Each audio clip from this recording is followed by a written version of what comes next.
Hello friends, welcome to target and goal. Friends, आज का अपना टॉपिक है वैकल्पिक ऊर्जा। तो देखिए, जो ऊर्जा है तो पृथ्वी में ऊर्जा का जो मुख्य स्रोत है वो है सूर्य, और यही सूर्य की जो ऊर्जा है हमें कई रूपों में मिलती है। तो यहाँ पर देखिए वैकल्पिक ऊर्जा, तो गैर परंपरागत ऊर्जा स्रोत वे स्रोत होते हैं जो नवीकरणीय होते हैं।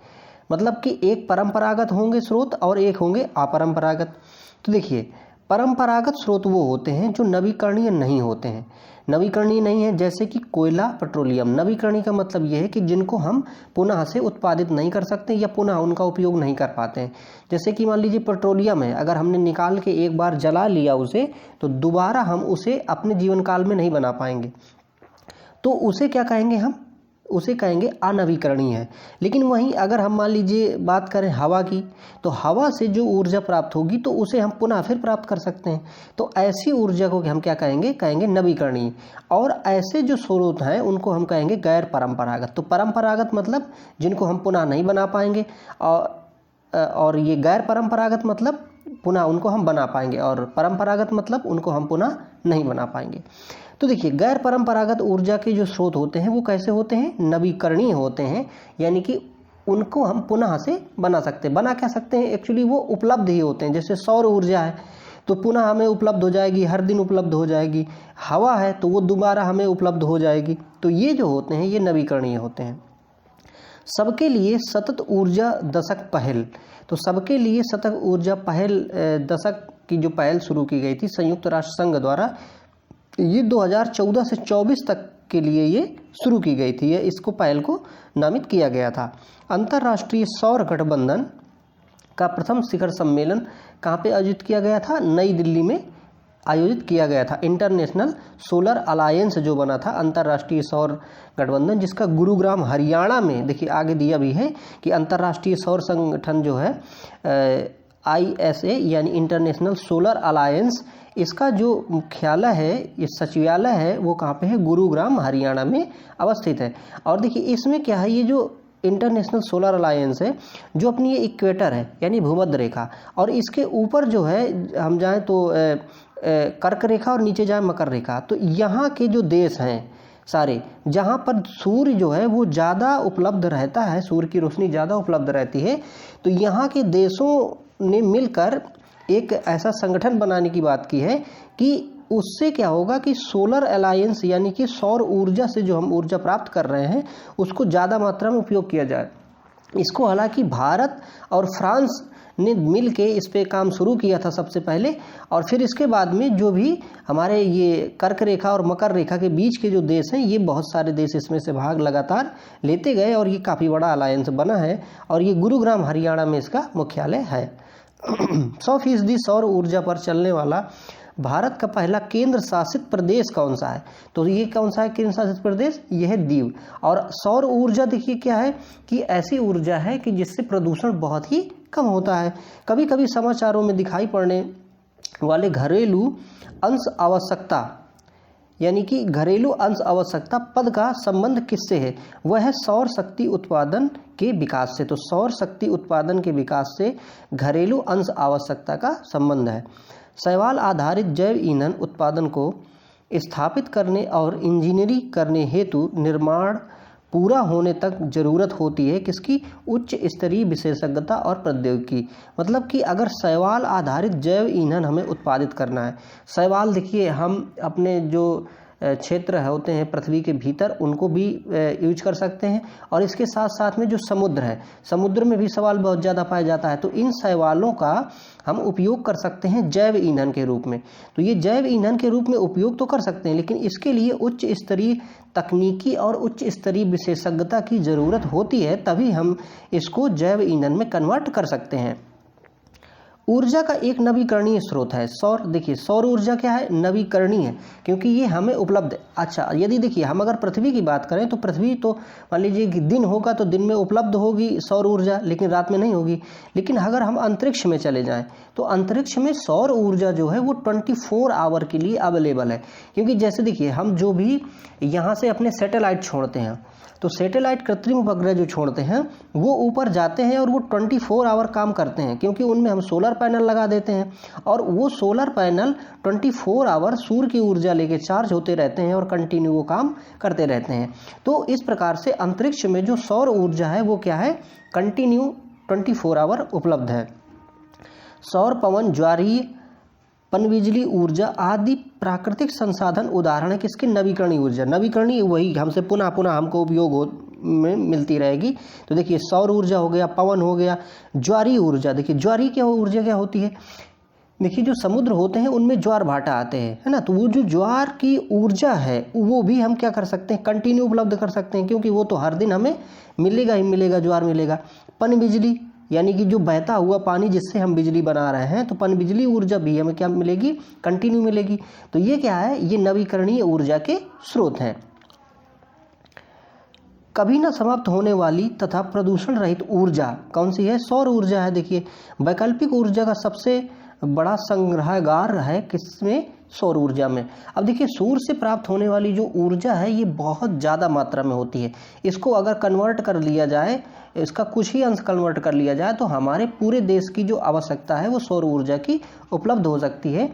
हालांकि हम इसमें बहुत ज़्यादा स्विच भी कर रहे हैं और भारत ने अपना लक्ष्य भी रखा है कि 2070 तक हम क्या करेंगे कि अपने देश में यहाँ पर कार्बन का जीरो मतलब इमिशन ला देंगे, यानी नेट जीरो का जो लक्ष्य भी रखा है भारत ने वो 2070 का रखा है।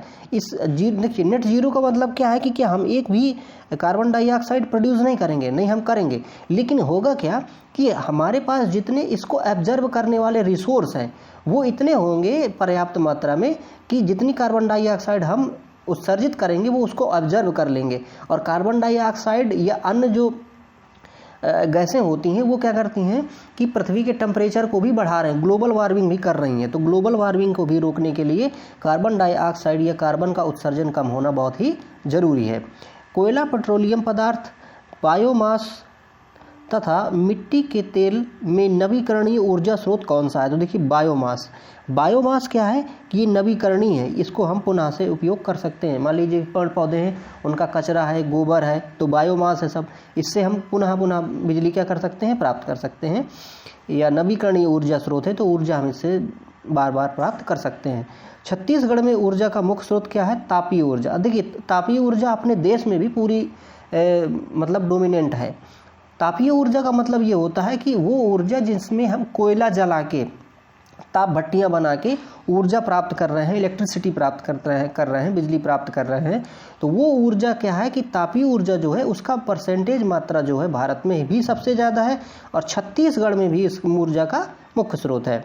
वह ऊर्जा स्रोत जिससे प्रदूषण उत्पन्न नहीं होता है, तो प्रदूषण उत्पन्न किससे नहीं होगा, सौर ऊर्जा से नहीं होगा प्रदूषण उत्पन्न। सौर ऊर्जा, सोलर एनर्जी प्राप्त होती है सूर्य से। अब देखिए सूर्य जो है, सूर्य में ऊर्जा कहाँ से आती है अगर इसकी बात करें तो देखिए एक क्रिया होती है नाभिकीय संलयन। नाभिकीय संलयन में क्या होता है कि दो छोटे नाभिक आपस में मिलकर एक बड़ा नाभिक का निर्माण करते हैं, इसे हम नाभिकीय संलयन कहते हैं।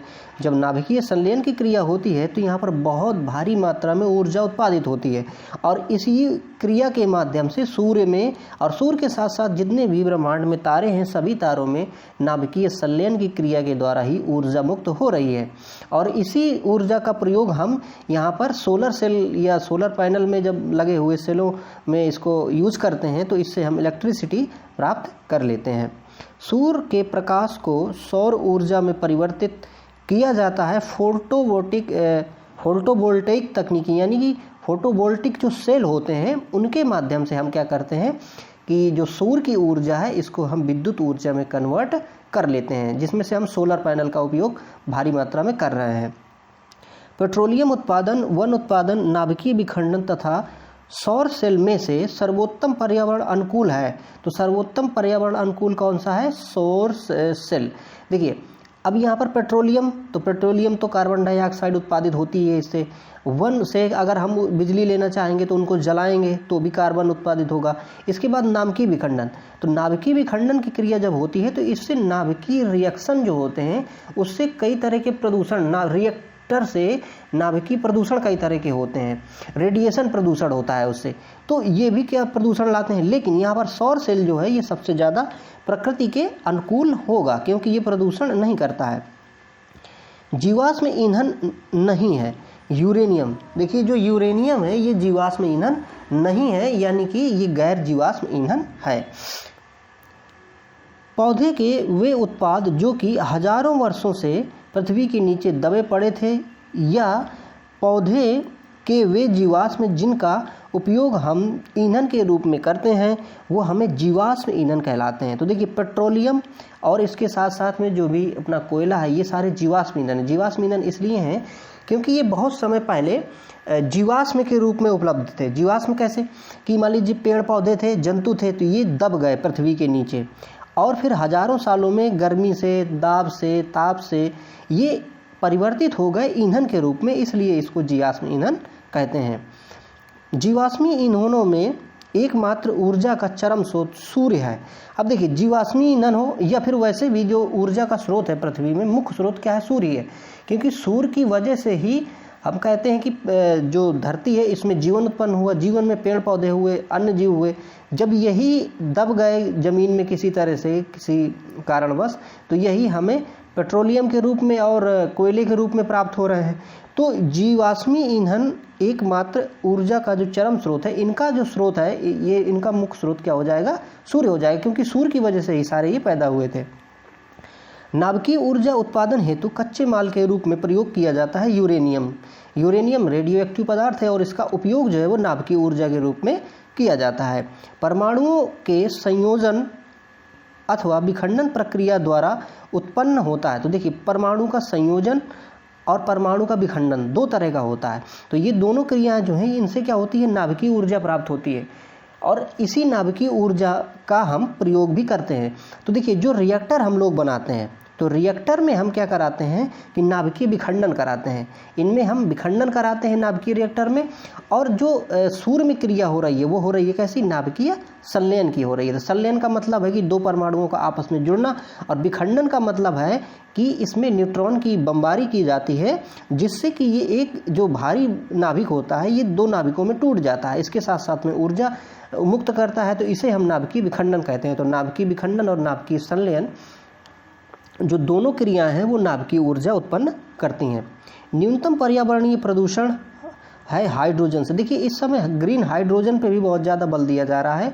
तो हाइड्रोजन से भी जो हम ऊर्जा उत्पादित करेंगे वो भी बहुत ही कार्बन मुक्त होगी। अब हाइड्रोजन ये जो है ये कैसे प्राप्त किया जाता है? ये ग्रीन हाइड्रोजन कैसे प्राप्त किया जाता है? तो देखिए जैसे अपना पानी है, तो पानी में हमें मालूम है कि H2O इसका रासायनिक सूत्र है। तो यहाँ पर हाइड्रोजन और ऑक्सीजन होते हैं। अगर इन हाइड्रोजन और ऑक्सीजन को हम अलग अलग कर लें तो हाइड्रोजन हमें मुक्त रूप में मिल जाएगी, और इसी हाइड्रोजन को हम यूज कर सकते हैं अपने ईंधन के रूप में। तो सूर्य की गर्मी से जिस प्रकार से हम जैसे उसको ऊर्जा के रूप में इलेक्ट्रिसिटी प्राप्त कर रहे हैं, वैसे ही उसका सूर्य की ऊर्जा को उपयोग करके हम H2O को यानी जल को विखंडित करके, यानी उसके अणुओं को अलग करके H2O को हम हाइड्रोजन उससे अलग कर लेते हैं। तो इसका उपयोग भी हम ईंधन के लिए कर सकते हैं। और वैज्ञानिक के अनुसार जो भविष्य का ईंधन है फ्रेंड्स, वो क्या है? यही हाइड्रोजन ही है, क्योंकि हाइड्रोजन का आगे भविष्य में हम बहुत ही अच्छे ढंग से उपयोग कर सकते हैं। ऊर्जा संकट से तात्पर्य क्या है? देखिए कोयला, पेट्रोलियम जैसे जीवाश्म ईंधन समाप्त हो जाएंगे, इससे ऊर्जा का संकट आ जाएगा। तो ऊर्जा संकट, कोयला और पेट्रोलियम क्या है? एक सीमित भंडार है। इनका सीमित भंडार होने के कारण ये एक न एक दिन तो समाप्त ही हो जाएंगे, और जब ये समाप्त हो जाएंगे तो क्या हो जाएगा? ऊर्जा का संकट उत्पादित हो जाएगा, ऊर्जा का संकट हो जाएगा यदि हमने वैकल्पिक स्रोत नहीं ढूंढे। और इसीलिए वैकल्पिक स्रोत के रूप में जैसे सौर ऊर्जा है या फिर हाइड्रोजन की ऊर्जा है, इसका हम आगे उपयोग कर रहे हैं, या इसके लिए हम आगे नीतियाँ बना रहे हैं। कोयला, खनिज तेल एवं गैस, जल विद्युत तथा परमाणु ऊर्जा में से भारत में धारणीय विकास के दृष्टिकोण से विद्युत उत्पादन का सबसे अच्छा स्रोत। अब देखिए कोयला, खनिज तेल, गैस और जल विद्युत तथा परमाणु ऊर्जा, इनमें से अगर हम स्वच्छता और उसकी बात करें तो क्या है? जल विद्युत। जल विद्युत भी प्रदूषण नहीं करती है। सौर शक्ति, जैव पुंज शक्ति, लघु जल विद्युत शक्ति तथा अपशिष्ट से अर्जित ऊर्जा में से भारत में जो नवीकरणीय ऊर्जा स्रोत सर्वाधिक संभाव्यता वाला है वो है कौन सा है? सौर शक्ति। तो सौर शक्ति की संभावना यहाँ बहुत ज़्यादा है। वैसे भी देखिए हम क्या है कि कर्क रेखा हमारे भारत के बीच से गुजर के हुए जाती है। अगर हम सीधे सीधे देखें तो मान लीजिए अपना ये इंडिया का मैप, तो यहाँ बीच से ये गुजर के जाती है गुजरात से होते हुए। तो ये स्थिति हमें ये बता रही है कि हमारे यहाँ पर जो सूर्य की उपस्थिति है वो काफ़ी ज़्यादा रहती है। तो इसलिए सौर शक्ति हमारे यहाँ पर काफ़ी उपयोगी हो सकती है। जैव ईंधन के संबंध में सत्य कथन है। देखिए क्या है, जैव ईंधन पारिस्थितिकी अनुकूल होता है। जैव ईंधन ऊर्जा संकट के समाधान में योगदान दे सकता है और जैव ईंधन मक्का से भी बनता है। यानी कि देखिए जो मक्का हो गया या फिर अन्य ग्रेन हो गए, इनसे भी जैव ईंधन को हम क्या कर सकते हैं? बना सकते हैं। बायोडीजल की फसल क्या है? जठरोफा। जठरोफा एक पेड़ है, पौधा है, जिसमें से उससे फल प्राप्त होता है। उस फल के बीज जो होते हैं उनका उपयोग हम बायोडीजल के रूप में उनसे तेल निकाल कर करते हैं। एथेनॉल एक प्रसिद्ध एल्कोहल है, इसे एथिल अल्कोहल भी कहते हैं। इसका प्रयोग किया जाता है हरित ईंधन के रूप में। तो हरित ईंधन के रूप में एथिल अल्कोहल का उपयोग किया जाता है। पाइन, करंज, फर्न में से किण्वीकरण कर एथेनॉल प्राप्त किया जाता है। इसे शामिल करते हैं हरित ईंधन स्रोत में। तो देखिए पाइन है, करंज है, फर्न है और इनका किण्वन किया जाता है और इन किण्वन के माध्यम से एथेनॉल निकलती है और उस एथेनॉल का उपयोग हम हरित ईंधन के रूप में कर सकते हैं। भारत का सबसे पहला पूर्णतः जैविक खेती पर आधारित राज्य कौन सा है? सिक्किम। तो सिक्किम राज्य में जैविक खेती की जाती है, पूर्णतः जैविक राज्य ये बन गया है।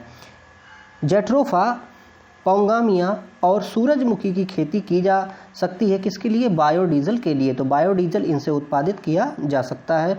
नाभिकीय शक्ति परियोजनाओं के अंतर्गत पर्यावरणीय प्रभाव जिनका अध्ययन किया जाना तथा हल निकाला जाना है वे हैं।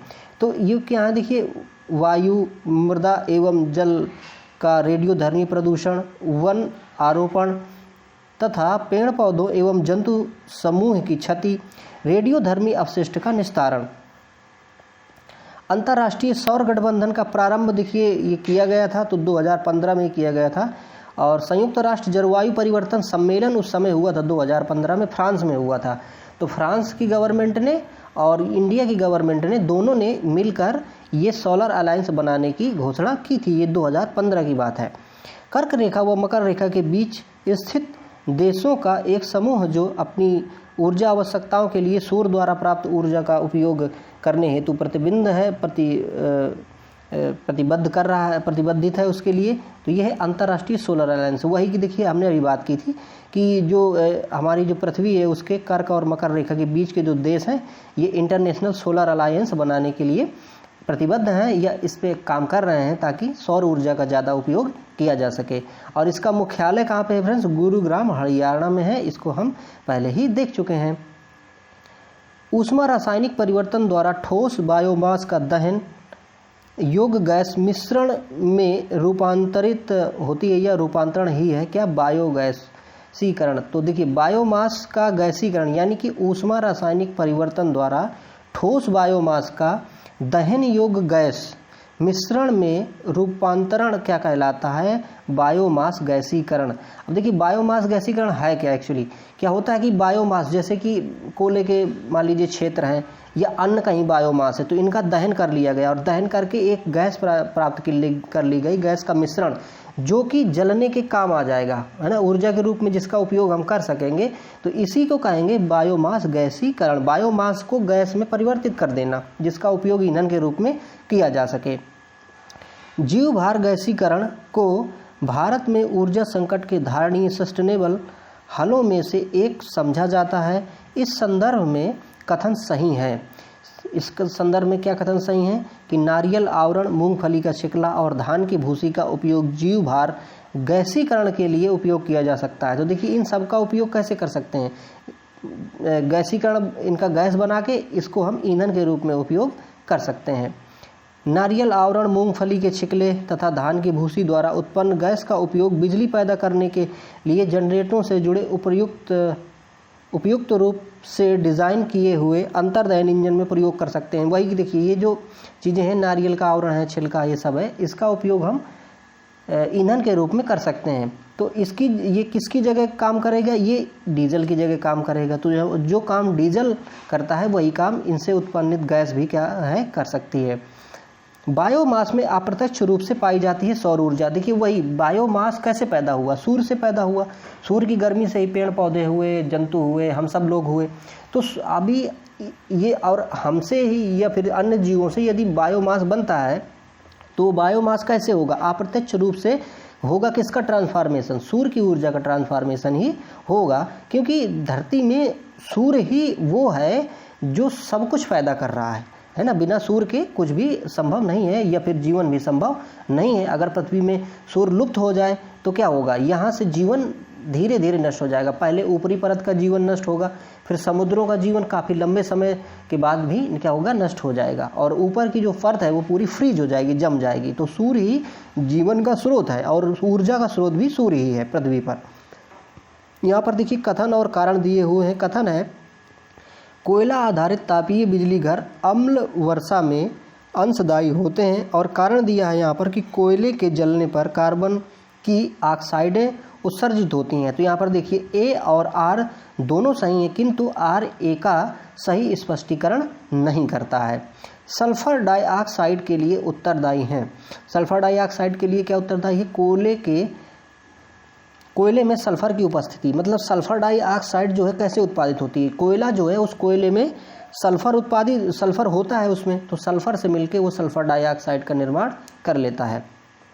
सूक्ष्म जैविक ईंधन कोशिकाएं यानी कि माइक्रोबियल फ्यूल सेल ऊर्जा धारणीय सस्टेनेबल स्रोत समझी जाती हैं, क्योंकि ये जीवित जीवों को उत्प्रेरक के रूप में प्रयुक्त कर कुछ सबस्ट्रेटों से विद्युतीय उत्पादन कर सकती हैं, और ये विविध प्रकार के अजैव पदार्थ सबस्ट्रेट के रूप में प्रयुक्त करती हैं। ये जल का शोधन और विद्युत उत्पादन करने के लिए अपशिष्ट जल शोधन संयंत्रों में स्थापित की जा सकती हैं। जैव परिवर्तनीय सबस्ट्रेट में उपलब्ध रासायनिक ऊर्जा को सीधे विद्युतीय ऊर्जा में परिवर्तित कर देती हैं। ये कौन कर देती है? सूक्ष्म जैविक ईंधन कोशिकाएं। भारत में संप्रति उपलब्ध प्रौद्योगिकी स्तर को देखते हुए सौर ऊर्जा का सुविधा से उपयोग किया जा सकता है। तो कहाँ उपयोग किया जा सकता है? आवासीय भवनों को गर्म पानी की आपूर्ति करने के लिए, लघु सिंचाई परियोजनाओं के लिए, जल विद्युत की पूर्ति करने के लिए, और सड़कों में प्रकाश के लिए। इन सब की जगह हम सौर ऊर्जा का उपयोग कर सकते हैं और बहुत ही आसानी से कर सकते हैं, और इससे जो है वो कार्बन डाइऑक्साइड का उत्सर्जन भी नहीं होगा। भारत में जैविक डीजल के उत्पादन के लिए जेट्रोफा करकास के अलावा पोंगमिया पिनाटा को भी क्यों एक उत्तम विकल्प माना जाता है? क्योंकि भारत के अधिकांश शुष्क क्षेत्रों में पोंगामिया पिनाटा प्राकृतिक रूप से उगता है। पोंगामिया पिनाटा के बीजों में लिपिड अंश बहुत मात्रा में होता है, बहुतायत होता है, जिसमें से लगभग आधा ओलेइक अम्ल होता है। तो ये देखिए जो पोंगामिया है इसका उपयोग भी हम कर सकते हैं ईंधन के रूप में, क्योंकि इसमें काफ़ी मात्रा में लिपिड अंश होता है, तो इसका उपयोग भी हम ईंधन के रूप में कर सकते हैं। भूतापीय ऊर्जा स्रोत नहीं पाए जाते हैं। तो देखिए गंगा डेल्टा में भूतापीय ऊर्जा स्रोत जो है नहीं, यानी भूतापीय ऊर्जा स्रोत का मतलब क्या है कि यानी कि जो पेट्रोलियम है या फिर जो कोयला है ये भूतापीय स्रोत है। तो जब भूतापी में इनका उपयोग करते हैं तो ये गंगा डेल्टा में नहीं पाए जाते, क्योंकि गंगा डेल्टा में कोयले की खानें नहीं हैं, क्योंकि यहाँ पर ये डेल्टाई क्षेत्र है, तो यहाँ पर ये नहीं पाए जाते हैं। पृथ्वी की भूपर्पटी में पाए जाने वाले उष्ण जल से प्राप्त होने वाली वह ऊर्जा जिसका उपयोग मानव अपने विभिन्न कार्यों के लिए करता है कहलाती है भूतापीय ऊर्जा। भूतापीय ऊर्जा जो है भूपर्पटी अंदर, क्योंकि पृथ्वी गर्म है तो इसका उपयोग हम भूपर्पटी मतलब अंदर से निकली हुई ऊर्जा का भूतापीय ऊर्जा के रूप में उपयोग कर लेते हैं। भारत में भूतापीय ऊर्जा स्रोत के प्रमुख क्षेत्र कौन से हैं? तो ये देखिए क्षेत्र हैं यहाँ पर हिमालय, खंभात बेसिन, सोनाटा, तो और पश्चिमी घाट, गोदावरी बेसिन और महानदी बेसिन। तो ये भूतापीय ऊर्जा के स्रोत हैं कि यहाँ से हम भूतापीय ऊर्जा को प्राप्त कर सकते हैं।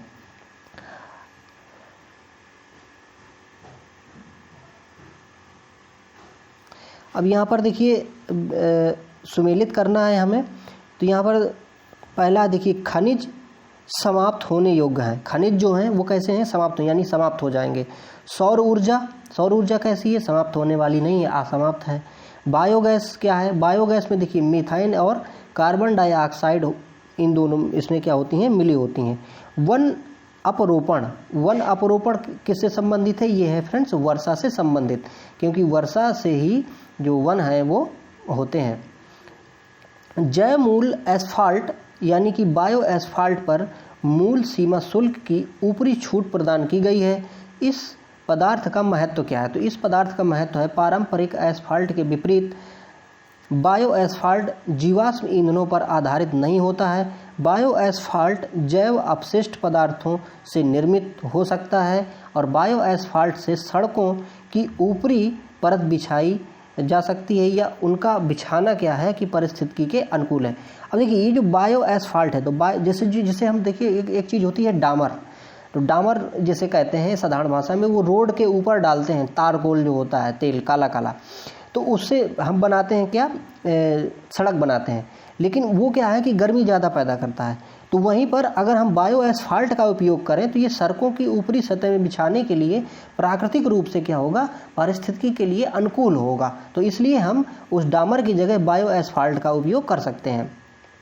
बायो एस्फाल्ट डामर का विकल्प है। देखिए अगला यहाँ पर दिया भी है कि बायो एस्फाल्ट डामर का विकल्प है जिसका निर्माण नवीकरणीय स्रोतों से किया जाता है। तो ये गैर पेट्रोलियम आधारित जो स्रोत हैं, देखिए जो डामर है वो डामर किससे बनती है, वो डामर बनती है फ्रेंड्स पेट्रोलियम पदार्थों से, यानी कि जो तेल होता है, कच्चा तेल लिया जाता है, क्रूड ऑयल जो लिया जाता है, उस क्रूड ऑयल को जो रिफाइन करते हैं तो उसी का एक भाग होता है ये डामर। और डामर क्या है कि पर्यावरण में गर्मी को बढ़ाता है। लेकिन वहीं पर अगर हम बायो एस्फाल्ट यूज करें तो देखिए एस्फाल्ट का मतलब डामर ही होता है, लेकिन बायो हो जाए ये, है ना, किसके बायो हो जाए, यानी इसमें से बायो पदार्थों से अगर बनाई जाए ये एक प्रकार की डामर, तो वो क्या होगी कि गैर पेट्रोलियम पदार्थों पर आधारित होगी और वो गर्मी ज़्यादा नहीं पैदा करेगी। तो आई होप आपको ये सारी चीज़ें फ्रेंड्स उपयोगी लगी होंगी। और अगला देखिए अपना जो टॉपिक रहेगा वो रहेगा प्रदूषण के बारे में। तो इस वीडियो में इतना ही फ्रेंड्स। इस वीडियो को देखने के लिए आपका बहुत बहुत धन्यवाद। Thank you for watching.